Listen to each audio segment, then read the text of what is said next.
Hallelujah, hallelujah. अरे भाई, हम परमेश्वर की स्तुति करने वाले लोग थोड़ा जोर से बोलिए हालेलुया। प्रभु यीशु के मधुर नाम में आप सभी का अभिनंदन करता हूँ, स्वागत करता हूँ और मैं परमेश्वर पिता का धन्यवाद करता हूँ कि फिर से आपके सम्मुख में इसके द्वारा आपके पास आने का सौभाग्य मिला है। और आइए हम आगे के भाग में जाने से पहले अपने सिरों को झुकाएं, आंखों को बंद करें, प्रार्थना करें। प्रेमी पिता, आपके चरणों में जब हम बड़ी दीनता नम्रता के साथ बैठे हैं पिता, आपका वचन कहता है, आपने कहा है मनुष्य केवल रोटी के द्वारा ही नहीं परंतु आपके मुख से निकले प्रत्येक वचन के द्वारा जीवित रहेगा प्रभु। जबकि लाखों करोड़ों खरबों लोग प्रभु जी कोविड-19 महामारी के कारण परेशान है पिता, करोड़ों खरबों लोगों की रोजी रोटी चली गई प्रभु जी। दुनिया में विशेषकर बहुत सारे अनाथ और विधवाएं परेशान है पिता, किसान मजदूर प्रभु परमेश्वर बेहाल है प्रभु। प्रार्थना करते पिता, तू ऐसे में इस आशाहीन संसार में तू हमारी आशा है पिता। प्रार्थना करते हैं तेरे बच्चों के लिए जो तुझ पर विश्वास करते हैं प्रभु, उन पर भी रहम और दया कर, क्योंकि तूने अपने बच्चों से वायदा किया है कि शेर के बच्चे भूखे रह सकते हैं परंतु तुझ पर विश्वास करने वाले तेरे बच्चे कदापि भूखे और प्यासे ना रहेंगे। प्रेमी पिता, आज के वचन के द्वारा हम सबको आशीषित कर, प्रार्थना यीशु के नाम में, आमीन। हालेलुया। मैं विश्वास करता हूँ कि जैसे परमेश्वर ने मुझे संभाला है, आप जहां पर हैं, जिस हाल में हैं, परमेश्वर ने आपको वहां पर संभाला होगा। और जो कुछ आपके जीवन में, मेरे जीवन में घट रहा है, परमेश्वर की स्तुति हो। ऐसे दिनों के द्वारा परमेश्वर अपने बच्चों को सिखाता है, इसलिए कभी भी हिम्मत ना हारे, आशा ना छोड़े, निरंतर प्रार्थना में लगा रहें, वचन पढ़ें और प्रभु की गवाही लोगों को बताते रहें, क्योंकि परमेश्वर अपने वचनों के द्वारा लोगों को आशीषित करने वाला है। आज के वचन से हम सीखेंगे विशेषकर परमेश्वर से प्रार्थना करके मांगना, परमेश्वर से प्रार्थना करके या प्रार्थना में मांगना। जब हम परमेश्वर से प्रार्थना करते हैं, परमेश्वर से प्रार्थना में हम कुछ मांगते हैं, तो परमेश्वर को हम ये संदेश देते हैं, परमेश्वर पिता से हम ये कहते हैं कि परमेश्वर तेरे बिना मैं कुछ भी नहीं हूं। ठीक उसी प्रकार से जिस प्रकार से प्रभु का दास पौलुस कहता था, बिना परमेश्वर की मदद से मैं कुछ नहीं कर सकता। अगर परमेश्वर मुझ पर अनुग्रह करेगा, अगर परमेश्वर मुझ पर अगर परमेश्वर मुझ पर अपनी सामर्थ उड़ेलेगा तो मैं सब कुछ कर सकता हूँ। यानी कि वो ये संदेश देना चाहता था कि बिना यीशु के मैं कुछ नहीं हूँ। और स्वयं प्रभु यीशु मसीह ने भी कहा दोस्तों, यूहन्ना उसका 15 अध्याय में यीशु ने कहा, सच्ची दाखलता मैं हूँ, मेरा पिता किसान है। यानी कि प्रभु यीशु मसीह ये कहना चाहते हैं कि बिना प्रभु यीशु मसीह के हम कुछ भी नहीं है। तो आइए आज हम जिस घटना को पढ़ेंगे, सुनेंगे, मैं विश्वास करता हूँ उस घटना को ना जाने आपने कितनी बार पढ़ा होगा, कितनी बार सुना होगा, पर आज एक बार फिर से इसको हम सुने और मैं निश्चय विश्वास करता हूँ प्रभु परमेश्वर इस वचन के द्वारा हमें आशीषित करेगा। आइए हम आज का जो पैसेज है, आज का जो विशेषकर जो पैसेज है वो है लूका रचित सुसमाचार उसका 11 अध्याय पद 5 से 13 तक। मैं निवेदन करूंगा मेरी बेटी रिबेका से वो आवाज में पढ़े ताकि हम उस वचन के द्वारा आशीषित होने पाए। तब उसने उनसे कहा, तुम में से कौन है कि उसका एक मित्र हो और वह आधी रात को उसके पास जाकर उससे कहे, हे मित्र मुझे 3 रोटियां दे, क्योंकि एक यात्री मित्र मेरे पास आया है और उसके आगे रखने के लिए मेरे पास कुछ नहीं है। और वह भीतर से उत्तर दे, मुझे दुख ना दे, अब तो द्वार बंद है और मेरे बालक मेरे पास बिछोने पर है, इसलिए मैं उठकर तुझे दे नहीं सकता। मैं तुमसे कहता हूँ, यदि उसका मित्र होने पर भी उसे उठकर ना दे तो भी उसकी लज्जा छोड़कर मांगने के कारण उसे जितनी आवश्यकता हो उतनी उठकर देगा। और मैं तुमसे कहता हूँ कि मांगो तो तुम्हें दिया जाएगा, ढूंढो तो तुम पाओगे, खटखटाओ तो तुम्हारे लिए खोला जाएगा। क्योंकि जो कोई मांगता है उसे मिलता है, और जो ढूंढता है वह पाता है, और जो खटखटाता है उसके लिए खोला जाएगा। तुम में से ऐसा कौन पिता होगा कि जब उसका पुत्र रोटी मांगे तो उसे पत्थर दे, या मछली मांगे तो मछली के बदले उसे सांप दे, या अंडा मांगे तो उसे बिच्छू दे। अतः जब तुम बुरे होकर अपने बच्चों को अच्छी वस्तुएं देना जानते हो, तो स्वर्गीय पिता अपने मांगने वालों को पवित्र आत्मा क्यों ना देगा। Thank you. परमेश्वर के वचनों के पढ़े और सुने जाने के द्वारा परमेश्वर हमें आशीषित करें। अंत में प्रभु यीशु मसीह कहते हैं, अतः जब तुम बुरे होकर अपने बच्चों को, जब बच्चे मांगते हैं तब तुम उनको दे देते हो, तो क्या तुम्हारा स्वर्गीय पिता, क्या तुम्हारा प्रेम करने वाला परमेश्वर अपने मांगने वालों को आशीष नहीं देगा? जरूर। यहाँ पर हम देख देते हैं इस पैसेज की जो शुरुआत प्रभु यीशु मसीह दृष्टांत के द्वारा करते हैं, एक पैराबल के द्वारा करते हैं। इस दृष्टांत में वो कहते हैं कि एक दोस्त अपने दूसरे दोस्त के पास जाता है रोटी मांगने के लिए, क्योंकि उसके घर पे एक उसको जानने वाला एक दोस्त आता है काफी रात्रि में। तो अब उसके घर में अपने दोस्त को परोसने के लिए, खिलाने के लिए कुछ नहीं है। अब उसके पास एक ही रास्ता है, एक ही ऑप्शन है, वो कि अपने दूसरे मित्र के घर में जाए और उससे रोटी मांग कर लेकर, उससे खाना मांग कर लेकर आए। अब सोचिए रात्रि के समय कितना मुश्किल है दूसरे के घर में, विशेषकर दूसरे के घर में जाकर खाना मांगना या कोई चीज को मांगना आसान काम नहीं है। लेकिन वो अपने दोस्त को प्यार करता, जो दोस्त उसके घर में आया, उसके घर में ऐसा कुछ साधन नहीं है, उसके घर में कोई ऐसी रिसोर्सेस नहीं है जो उसके लिए कुछ वो कर सके, परंतु अब उसके पास एक ही रास्ता है कि वो अपने दोस्त के घर में जाए, उसके दरवाजे को खटखटाए और उससे कहे और उससे मांगे। पर मैं आपसे कहना चाहता हूं, मांगना जितना हम बोलते ना मांग लो, इतना आसान नहीं। जब हम किसी से मांगने के लिए जाते हैं तो आदमी को अंतर्द्वंद से जूझना पड़ता, कन्फ्लिक्ट चलता रहता, अंदर ही अंदर कन्फ्लिक्ट चलता रहता है, जाऊं कि ना जाऊं, मिलेगा कि नहीं मिलेगा, बहुत सारे किंतु परंतु से आदमी जूझता रहता है। और मैं विश्वास करता ये दोस्त भी जब अपने दोस्त के घर में जाने के लिए सोच रहा होगा तो बहुत अंतर्द्वंद चल रहा होगा, जाऊं कि ना जाऊं, कहीं ऐसा ना हो कि मना कर दिया जाए, बहुत सारे प्रश्नों को लेकर, पर वो अपने दोस्त को भूखा सुला भी नहीं सकता है। इसलिए उसने हिम्मत जुटाई, चाहे कुछ भी क्यों ना हो, मिले ना मिले, पर मैं अपने दोस्त के घर में उसका दरवाजा जाकर खटखटाऊंगा और उससे मांगूंगा। और हम देखते हैं उसने अपनी लोक लज्जा को छोड़ा। देखो, मांगने का मतलब यह है, जब हम किसी से मांगते हैं तो हमको लोक लज्जा को त्यागना पड़ता। वो क्या सोचेगा, दूसरे क्या सोचेंगे, हमें कदम बढ़ाना पड़ता है। ठीक उसी प्रकार से हम देखते हैं ये दोस्त अपने दोस्त के घर में आधी रात्रि के समय गया, उसका दरवाजा खटखटाया और जोर से चिल्लाकर बोला कि मैं तुम्हारा दोस्त हूं, मेरे घर में एक दोस्त आया है और मेरे घर में उसको परोसने के लिए कुछ नहीं है, तुम मुझे कुछ खाना दो ताकि मैं अपने दोस्त को खिला दूं। पर बाइबल में लिखा है वो जब वो दोस्त का दरवाजा खटखटाता, वो कह सकता था कि अरे भाई, इतनी रात को मैं अपने बच्चों के साथ लेके लेटा हूं, अगर मैं उठूंगा तो मेरे बच्चे जाग जाएंगे, बहुत कुछ बोल सकता था। लेकिन उसके मांगने के कारण, कैसे मांगने के कारण, लज्जा को छोड़कर, शर्मिंदगी को छोड़कर वो अपने घर से चलकर दोस्त के घर पर आया, दोस्त के दरवाजे को खटखटाया, अपनी लज्जा को त्याग कर, अपनी लज्जा को छोड़कर, हिम्मत को जुटाकर उसने मांगा। और उसकी इस बात को देखकर वो दोस्त उठकर उसको भोजन देता है। प्यारे अजीजों, जब हम किसी से मांगने के लिए जाते हैं तो सबसे पहले हमारे जीवन में कुछ बातों को निकाल कर बाहर करना है ना। सबसे पहली बात है, लोग क्या बोलेंगे, वो क्या सोचेगा मेरे बारे में, कोई बात नहीं।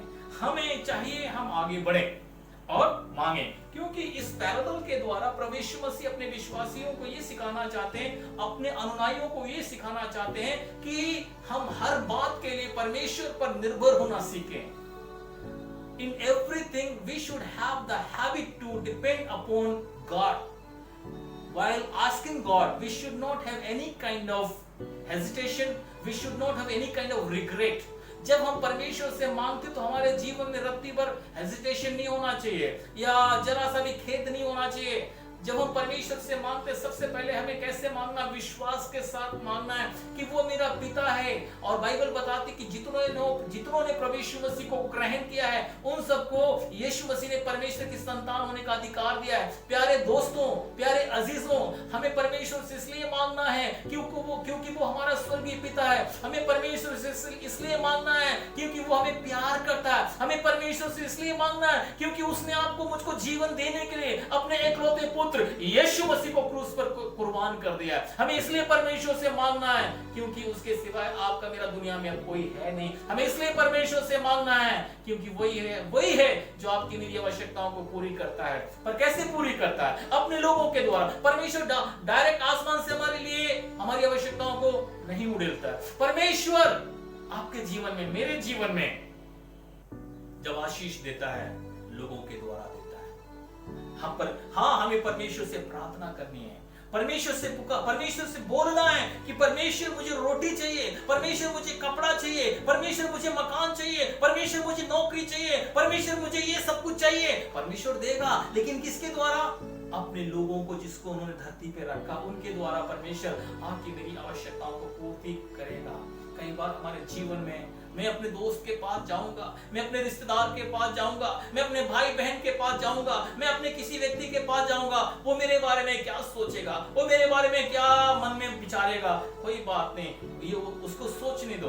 पर आप अपने, परमेश्वर ने हमें सिखाया, मांगो तो तुम्हें दिया जाएगा, मांगो तो तुम्हें दिया जाएगा। हाँ, हमें परमेश्वर से मांगना है। और परमेश्वर जब हमें हमारे मन में किसी के बारे में डालता कि उसके पास जाएं, तो हमें निस्संदेह जाना चाहिए, बिना संकोच जाना चाहिए और अपने दिल की बात को उसको जाकर बताना चाहिए।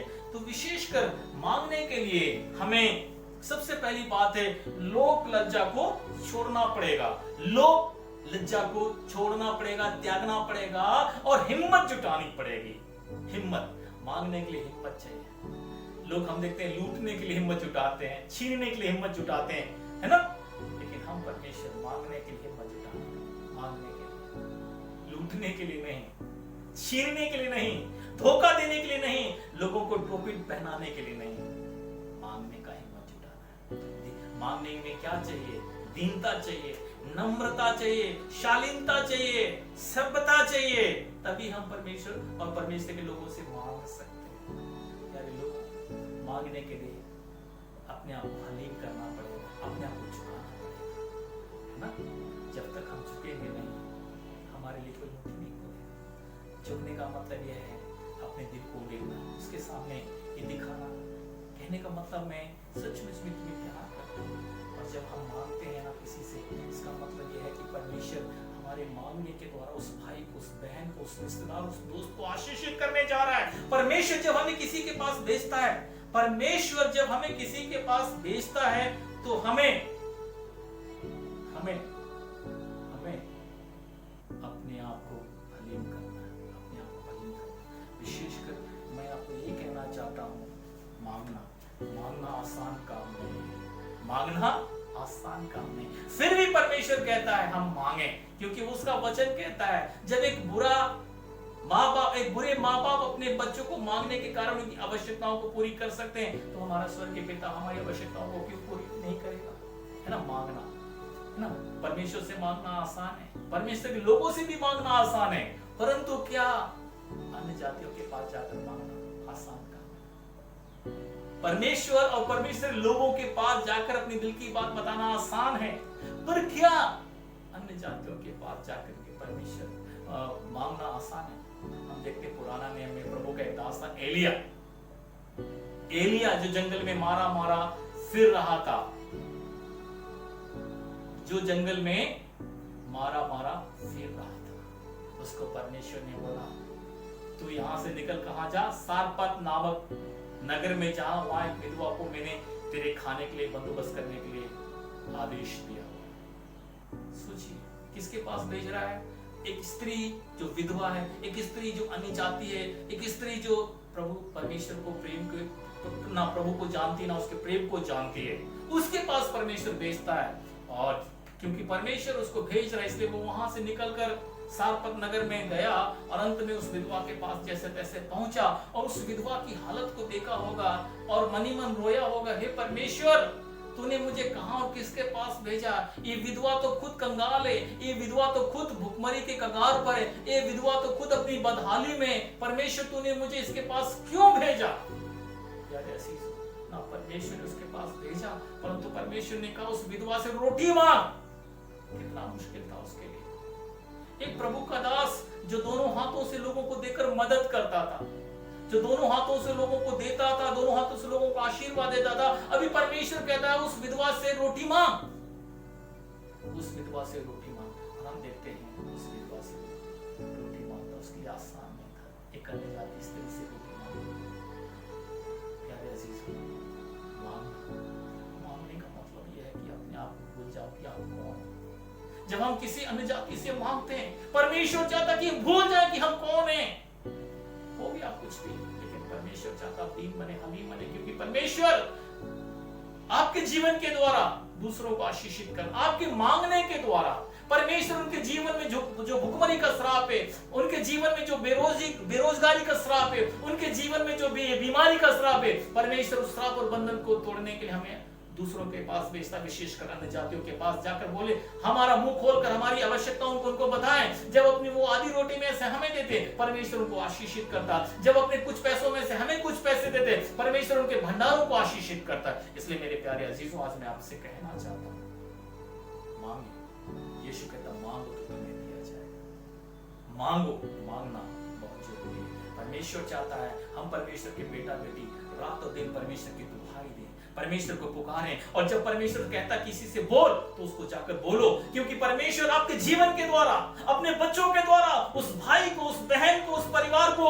आशीषित करना चाहता। उनके जीवन में जो श्राप है, उनके जीवन में जो बंधन है, उनके जीवन में जो भी परेशानी है, मेरे द्वारा, आपके द्वारा परमेश्वर उस परेशानी को उनके जीवन से दूर करना चाहता है। क्या आप तैयार हैं? क्या आप मांगने के लिए? अगर क्या आप तैयार हैं जहां परमेश्वर आपको भेजता है जाने के लिए, क्या वहां जाने के लिए आप तैयार हैं? अगर आप जाने के लिए तैयार हैं तो निश्चय परमेश्वर आपके द्वारा उनको आशीषित करेगा और आप भी आशीषित हो जाएंगे।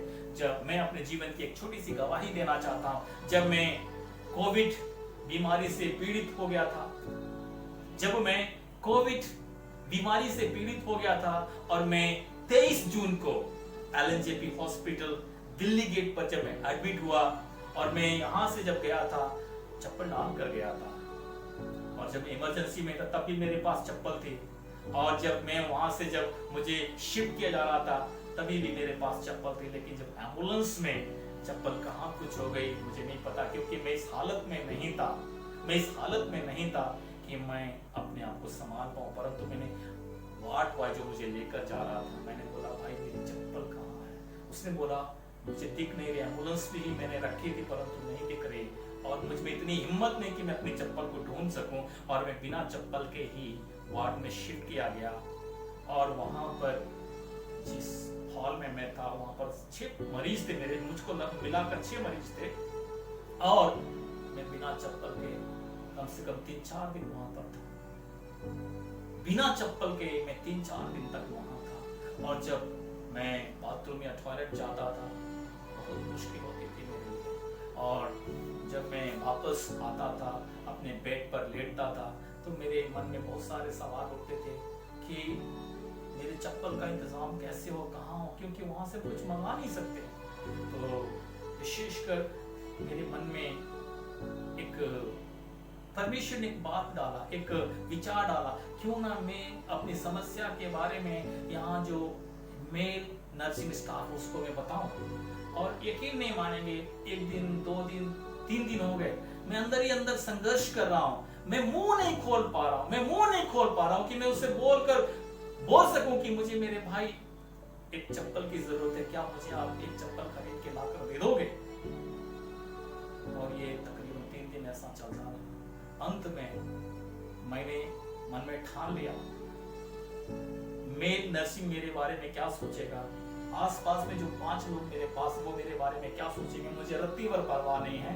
लेकिन मैं मांगूंगा, क्योंकि परमेश्वर का वचन कहता है मांगो तो तुम्हें दिया जाएगा। और मैंने उस अन्य जाति स्टाफ से, जो मेल नर्सिंग स्टाफ था, उसको मैंने अपने पास रिक्वेस्ट करके बुलाया और मैंने उनसे कहा, सर क्या आप मुझे एक स्लीपर खरीद कर ला सकते हो, क्योंकि मेरा स्लीपर मिसप्लेस हो गया है आते समय। उन्होंने मुझसे आवाज में कहा, मैं आपको प्रॉमिस नहीं करता हूं, मैं आपको वचन नहीं देता हूं कि मैं लाकर दे ही दूंगा, परंतु मैं आपके लिए कोशिश करूंगा। इस बात को बोलने के बाद मुझे स्लीपर मिली नहीं मिली, मुझे रत्ती भर नहीं दुख हुआ, पर मुझे एक शांति मिली कि मैंने मेरे दिल की बात को जो परमेश्वर ने मेरे अंदर डाला, हिम्मत जुटाकर मैंने उस मेल नर्सिंग मैन को बोला और चप्पल मुझे नहीं मिले लेकिन मन हल्का हो गया मेरा।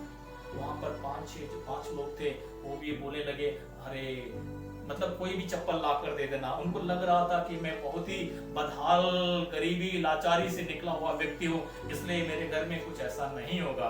पर मैंने उनकी बातों को रत्ती भर परवाह नहीं किया, परंतु परमेश्वर की स्तुति और प्रशंसा बढ़ाई किया। मेरे प्यारे अजीजों, मांगना बहुत बड़ा एक बोल सकते हैं आसान काम नहीं है। जब हम किसी विशेषकर अन्य जाति से मुंह खोलकर कुछ मदद मांगते हैं तो उसके लिए हिम्मत चाहिए, उसके लिए बहुत हिम्मत जुटानी पड़ती है। और विशेषकर प्रभु का दास होने के नाते, प्रभु की दासी होने के नाते, परमेश्वर की बेटा बेटी होने के नाते, क्योंकि परमेश्वर ने हमको देने के लिए दिया। परमेश्वर ने इस धरती पर आपको मुझको लोगों को देने के लिए रखा हुआ है। लेकिन कई बार परमेश्वर आपको मुझको सिखाता कि हमारी लोक लज्जा और तमाम शर्मिंदगी को छोड़कर हमारी आवश्यकताओं के बारे हम बताएं, हम उनको बताएं। प्यारे अजीजों, कई बार परमेश्वर हमें इसके द्वारा यही सिखाना चाहता है कि हम अपना मुंह खोलें और बोले प्रभु जी ये मुझे चाहिए। एलिया के लिए मुंह खोलकर विधवा से रोटी मांगना आसान नहीं था। मेरे लिए मुंह खोलकर 5 लोगों के बीच में स्लीपर्स चप्पल मांगना मेरे लिए आसान काम नहीं था। पर मैंने मांगा, मुझे स्लीपर्स नहीं मिला, परंतु मन में शांति आ गया। परमेश्वर ने मुझे सिखाया कि मुंह खोलना सीखना। विशेषकर मैं आपसे ये कहना चाहता हूँ प्यारे प्रभु के लोगों, जब से लॉकडाउन और महामारी चालू हुई है, परमेश्वर ने हमें एक दिन भी भूखा रहने नहीं दिया। और मैं विश्वास करता हूं, हमें से किसी को भी परमेश्वर ने भूखा नहीं रहने दिया है। परमेश्वर हमारी आवश्यकताओं को पूर्ति करने वाला, परमेश्वर हमारी चीजों के बारे में, परमेश्वर हमारी आवश्यकताओं के बारे में जानता। जब हमें एक सुई की जरूरत पड़ती, वो भी हमारे लिए बहुत मायने रखती है। जब मैं हॉस्पिटल में था, मेरे लिए चप्पल, मेरे लिए स्लीपर बहुत मायने रखती थी। मुझे रात और दिन केवल चप्पल ही के बारे में सोचना पड़ा। मैं बीमार हूँ, मैं जिंदगी और मौत से जूझ रहा हूँ, परंतु मुझे क्या चाहिए? चप्पल चाहिए, स्लीपर चाहिए। लोगों के लिए बहुत छोटी चीज है, लेकिन उस समय जब मैं आवश्यकता में था, मेरे लिए बहुत बड़ी चीज थी। प्यारे अजीजों, यीशु ने कहा जब तुम बुरे होकर अपने बच्चों के लिए ये सब कुछ कर सकते हो, तो तुम्हारा स्वर्गीय पिता जिसने अपना एकलौता पुत्र मानव जाति के लिए क्रूस पर न्यौछावर कर दिया है, क्या वो तुम्हारी आवश्यकताओं को पूरी नहीं करेगा? जरूर करेगा। मैं आपसे कहना चाहता हूँ, आइए हम प्रभु को बुलाएं, प्रभु से कहें, प्रभु दुनिया अपने आप में सक्षम होगी, दुनिया अपने आप में सक्षम होगी, लेकिन मैं तेरा बेटा, तेरी बेटी अपने आप में सक्षम नहीं हूँ। प्रभु मैं तुझ पर निर्भर हूँ, परमेश्वर मैं तुझ पर निर्भर हूँ, तेरे बिना मैं कुछ नहीं। तू मेरा सब कुछ है, तू मेरा सब कुछ है। जहां तू बोलेगा, जिसके पास जो जाने के लिए बोलेगा, मैं उसके पास जाऊंगा और अपनी बातों को उसके पास रखूंगा। मेरी मदद मिले ना मिले, लेकिन जिसके पास भी तू मुझे भेजेगा परमेश्वर, उसके पास में जाकर बोलूंगा परमेश्वर। प्यारे अजीजों, परमेश्वर आवश्यकताओं को पूरी करने वाला है, क्योंकि वो अपने आप में सब कुछ है। आइए हम उसको प्रार्थना में निहारें, उससे कहें प्रभु तेरे बिना मैं कुछ नहीं। सर्वशक्तिमान प्रेमी पिता परमेश्वर, प्रार्थना करते हैं मेरे तमाम भाई बहनों के लिए जो आज मुझे सुन रहे हैं, जो मुझे देख रहे हैं पिता, उनके लिए मैं प्रार्थना करता हूँ, जहां पर है, जिस हाल में, जिस परेशानी में प्रभु, तुम पर रहम और दया कर प्रभु, तुमकी मदद कर, उनकी सहायता कर प्रभु। परमेश्वर जो बेरोजगारी में है प्रभु, उनको रोजगार मिलने के लिए सहायता कर। जो प्रभु बीमारी में है उनको चंगाई दे पिता। ओ परमेश्वर जो क्लेश में उनको शांति दे पिता। प्रार्थना करता हूँ प्रभु तेरे बच्चों के लिए, जहाँ पर भी हो, जिस साल में हो, तो अपना सामर्थ्य हाथ बढ़ा, अपने ब्लेस कर, अपनी आशीष कर। मेरी विनती प्रार्थना है प्रभु परमेश्वर, जैसे तूने अब तक हम सबको संभाला, आगे भी संभाल। तेरी इच्छा, तेरी मर्जी हमारे जीवन से पूरी हो जाए प्रभु। जबकि इस देश में, दुनिया भर में कोविड महामारी के कारण, बेरोजगारी और प्रभु तमाम समस्याओं के कारण लोग परेशान है पिता, तो सभी को शांति दे, सभी को तसल्ली दे। हमारे भी साथ हो, अब तक तो हमारे साथ रहा, आगे भी तो हमारे साथ रहे, और तेरी दया, तेरी कृपा में हम सबको बढ़ने को सहायता कर। धन्यवाद करते विनती प्रार्थना को सुनिए। प्रार्थना हमें जीवन देने वाले, हमें प्यार करने वाले प्रभु यीशु मसीह के नाम से मांगते हैं, आमीन आमीन। God bless you. प्रभु आपको बहुत बहुत आशीषित करे। God bless you.